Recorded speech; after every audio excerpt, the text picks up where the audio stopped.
ofumaaf jireenyaaf dhiphannaa. Dr.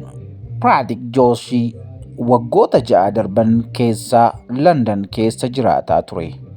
Inni yeroo dheeraaf abjuu qaba ture biyya alaatti waa'ee boruu jiruu gaarii ijaaruuf haadha manaasaa fi ijoollee isaanii 3 xixiqqoo kan Hindii keessatti hafan waliin.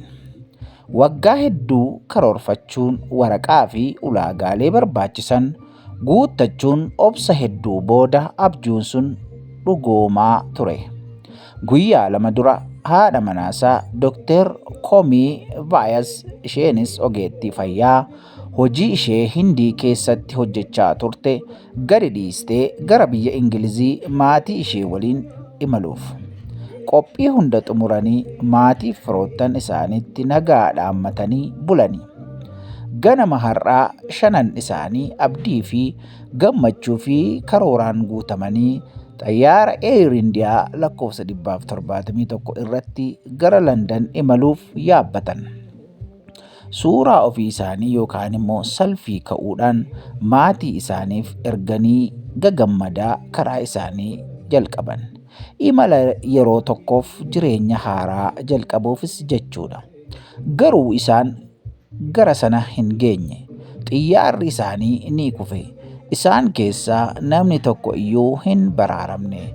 Yeroo gabaabaa keessatti abjuun waggaa guutuu gara qorraa jijjiirame. Yaadannoo hamaa jireenya lafaa fi sodaachisaa ta'uu isaati.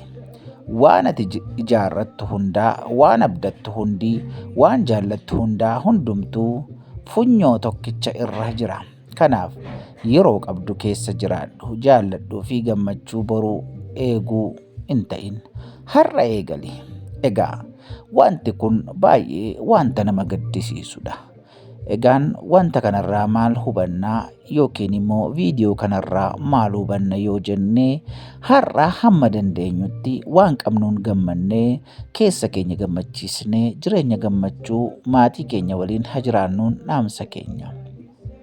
Sababiin isaa gammachuu isaarraa dhiibne isa borii eegna taanaan tasumaa kun hin ta'u jechuudha. Har'a wanta qabnuun waan of harkaa qabnuun haa gammannu jennaa. Waaqayyo balaa hamaa akkasii isinirraa haa qabu, maatii keessanirraa haa qabu.